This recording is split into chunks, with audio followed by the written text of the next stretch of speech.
Bonjour à tous, voilà une petite présentation du potager au début août. Donc une petite vue d'ensemble pour descendre au potager qui est derrière la maison. Voilà les différentes parcelles que je récupère au fur et à mesure des années. Donc là, l'année prochaine, j'espère pouvoir enlever le cabanon et m'en faire encore une là-dessus à la place, devant le composteur et la serre. Voilà, donc au pied des marches, j'ai une courge longue de Nice qui est en train de pousser. Il y en avait une seconde à la feuille d'après et puis elle s'est sabordée toute seule parce qu'elle n'arrive pas à nourrir deux courges en même temps. Donc du coup, il y en a une qui se sacrifie à chaque fois, c'est souvent, enfin c'est toujours la deuxième. La première pompe trop. Et là j'en ai une aussi sur une autre branche. Voilà, donc celle-là aussi, elle est fécondée a priori. Ça devrait aller. Donc là j'ai mes poivrons, de la graine de l'année dernière, donc N+2. Pas terrible, hein, franchement le sol est pas très riche à cet endroit-là. Donc mes artichauts là-haut, un seul artichaut qui passait à la fleur. Et puis le reste là, chou rave. On voit aussi des blettes qui sont reparties après avoir coupé les premières. Donc ça c'est la seconde génération sur le même pied. D'ailleurs il y en a deux avec des escargots. Ils s'attaquent pas aux blettes, ça va. Voilà le chou rave. Et on en a mangé un hier, il n'y est plus. Voilà. Là j'ai pareil, deuxième génération de blettes. Et des petits marrons là-bas qu'on voit orange. La structure avec les ficelles pour les tomates. Donc ça commence à bien mûrir. J'ai déjà ramassé quelques kilos. Il y a plusieurs variétés. Voilà, bien protégé par les fameux filets de volleyball récupérés là. J'ai pas eu de dégâts dus au pis cette année. Je pense que c'est la solution pour éviter qu'elles viennent picorer dedans. J'en ai jeté au moins 5 ou 6 kilos l'année dernière. Donc cette année, j'ai pris mes précautions. Les tomates sont pas mal. Hein. J'en ai un peu de partout. Bon, par contre, j'avais mis, bon là au milieu, entre les deux rangs, j'ai mis un petit peu de la betterave, des choux.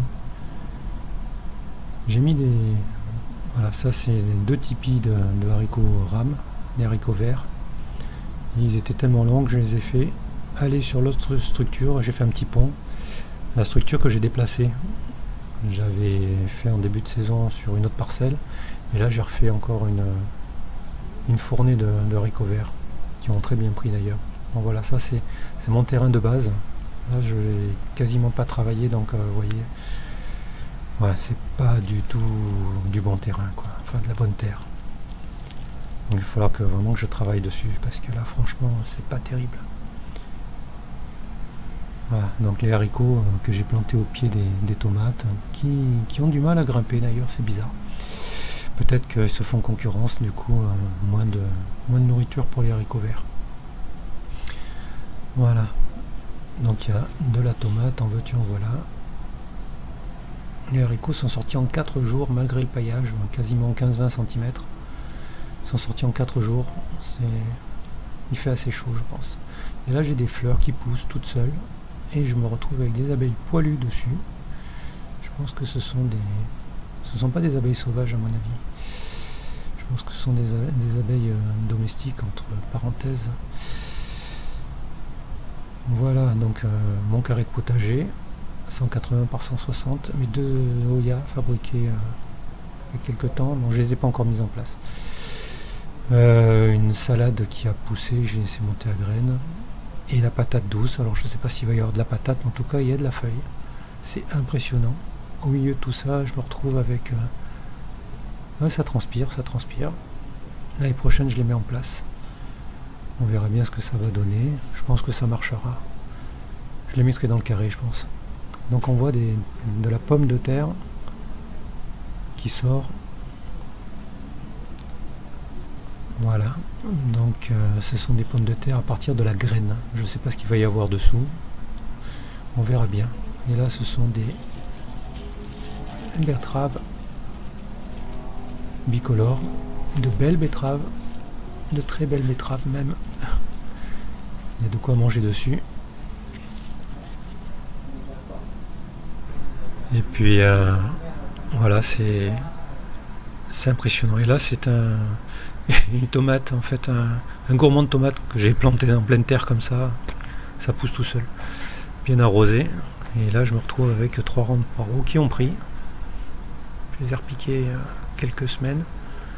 Ils vont bien, c'est la première année. Et ça fonctionne très bien. Je suis très content.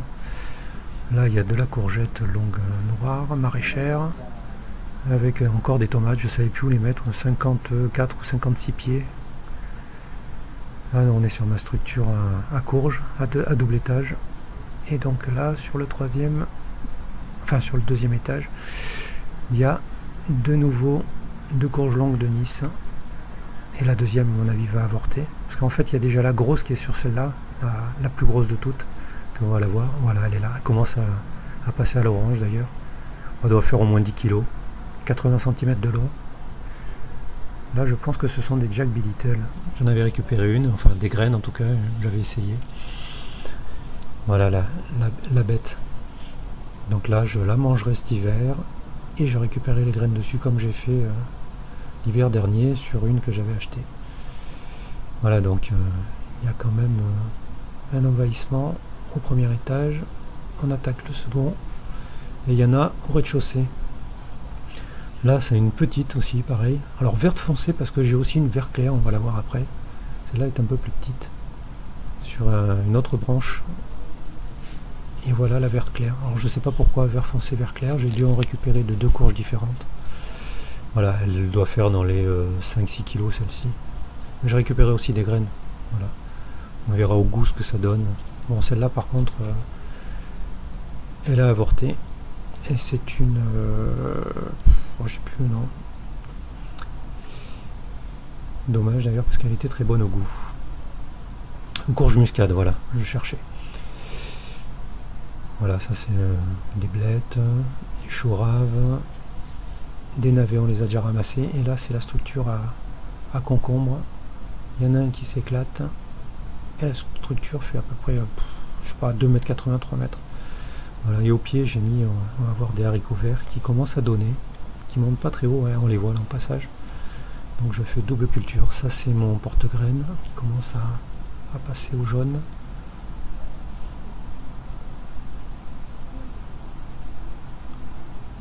Il y a quelques haricots par-ci par-là. Bon, je les laisse, hein, c'est pour récupérer les graines pour la saison suivante. Voilà. Ceux-là j'y touche pas. Et on voit quelques concombres encore. On en a mangé, pouf, en pagaille. Voilà, encore des haricots verts. Bon, la terre est pas très riche en première année de service de cette parcelle, donc ça donne pas des masses. Enfin, je pense que ça pourrait être mieux l'année prochaine, et au fur et à mesure ça va s'améliorer. Donc mon système d'irrigation, mes dalles au sol pour marcher dessus pour éviter de tasser la terre. Comme ça dessous il y a plein de vie quand on les soulève. Il y a les fourmis, les carabes. Ça c'était, voilà, où il y avait ma structure haricots verts, donc il y avait un pied de tomate. Et ça c'est mon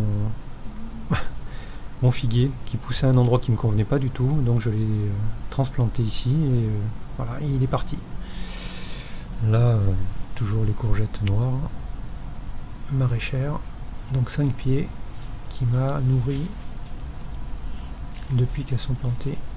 Et là elle commence aussi à passer à l'orange. C'est mon porte-graines, en espérant que l'année prochaine je puisse tirer des graines de celle-ci.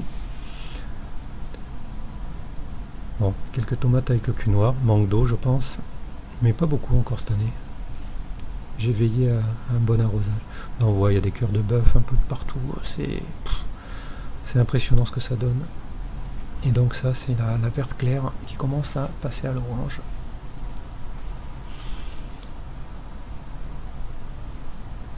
Voilà, c'est pas mal, je suis assez content de cette parcelle. Bon, j'ai des tomates oranges, des tomates cerises, je ne sais pas d'où elles sortent. J'ai dû en manger une et je l'avais acheté, j'ai gardé les graines sans le faire exprès. Donc voilà, j'en garderai pour les prochaines, c'est sympa d'avoir de la couleur. Et donc là encore des tomates. En fait j'ai en alternance un pied de tomate, un pied de courgette, pardon. Et donc voilà, on va voir de ce côté là aussi pareil, ça s'est affalé sous le poids. Il y en a deux partout. Cœur de bœuf. Ouais, il y en a encore dessous. Donc là, dans le grillage, j'avais essayé des petits pois, mais hors saison. Et ben, ça n'a rien donné. Donc voilà, ils avaient raison, c'est pas le bon moment. Il y a d'autres variétés, j'essaierai d'autres variétés au mois de septembre. Voilà, là c'est pareil, je savais pas où les mettre. J'avais fait une petite jardinière vite fait autour de mon composteur serre. Et on voit les... Alors elles sont un peu foncées, je pense que c'est peut-être des noirs de Crimée. Là pareil, elles sont doubles ou triples. Je vais pouvoir donner de la tomate à tout va, aux collègues, aux amis, à la famille. Et ça c'est les 5 pieds que j'ai mis à l'arrière du composteur. Et je pense que le composteur nourrit très très bien ces plants-là, parce que ce sont les mêmes que les premiers qu'on a vus. Et donc voilà, vous voyez un petit peu ce que j'ai comme tomate là-dessus. C'est impressionnant. Donc la barre horizontale est à 2 mètres, j'ai mesuré. 2 mètres du sol. Et on dépasse allègrement de 60 cm. Donc si j'avais de quoi les faire grimper plus haut. Bon, après il faut l'échelle pour aller chercher, donc je sais pas si c'est pratique. Là ce sont des cocktails. On voit les cerises à côté. Là j'ai pareil, ce sont les noirs, enfin les noirs, je ne sais pas exactement, elles sont foncées. Là je crois que c'est de la Saint-Pierre. Et il y a toujours les haricots verts qui poussent au milieu. Et là c'est voilà, c'est une erreur d'étiquetage. Je devais avoir des cœurs de bœuf et je me suis retrouvé avec des cerises. C'est pas grave, pour l'apéro ça passe très bien. Et là pareil, il est farci. Voilà, ça c'est de la Saint-Pierre qui déborde à côté. Et j'ai aussi un petit rang de poireaux qui traînait là, je ne savais plus où les mettre, je les ai mis là. Avec les haricots, poireaux et tomates. Ça fait bon ménage apparemment. Ouais, je pense que celle-là il va falloir que je les cueille. Sinon elles seront perdues. Bon là les branches je les ai attachées comme j'ai pu, parce que c'est assez phénoménal l'ampleur que ça a pris. Voilà, donc elles sont arrosées un jour sur deux, 30 minutes avec le goûteur. Et a priori ça suffit, je pense que j'ai trouvé le bon rythme pour ces tomates là. Voilà, ça c'est le composteur qui est couvert. Et de ce composteur est sorti 2 ou 3 pieds de tomates, on va voir après. Ça ce sont des noyaux d'avocat. J'en ai planté 4 ou 5. À différents stades ils sont de pousse. Et là on voit les tomates qui sortent, un vrai buisson. Il y en a plein dedans, encore vertes, donc je les mangerai après. Voilà, les deux carrés de potager que j'avais fait en maçonnerie. Donc pareil, ça déborde. Et là, je me retrouve avec des potimarrons qu'une collègue de bureau m'a donné, en pensant que c'était des butternuts, mais bon, apparemment ce sont des potimarrons orange. Voilà, un troisième. Et là-bas, on va voir, bon, il y a des betteraves au milieu, il y a des tomates. On va voir, il y a un potimarron vert, ça c'est moi qui l'ai planté. Enfin, je l'ai semé, j'ai fait un semis, voilà, il est là. Je pense qu'il va rester vert. Bon, il y a quelques tomates au passage, au cas où on en manquerait. Là pareil, là c'est le fouillis. En fait cela n'était pas prévu au niveau des courges et des courgettes. C'était dans le compost. Là ce sont mes fraises qui ont bien donné cette année. C'est toujours pareil quand on arrose. Ça pousse. L'année dernière j'ai pas assez arrosé. Voilà un petit tour vite fait. Ça c'est des trucs avec du bois de récup. Voilà. Un petit tour comme ça vite fait, la structure au fond. Le deuxième cabanon. Et voilà le jardin. Voilà pour le mois d'août. Et ben on se retrouve en septembre. Bonne journée à tous, au revoir.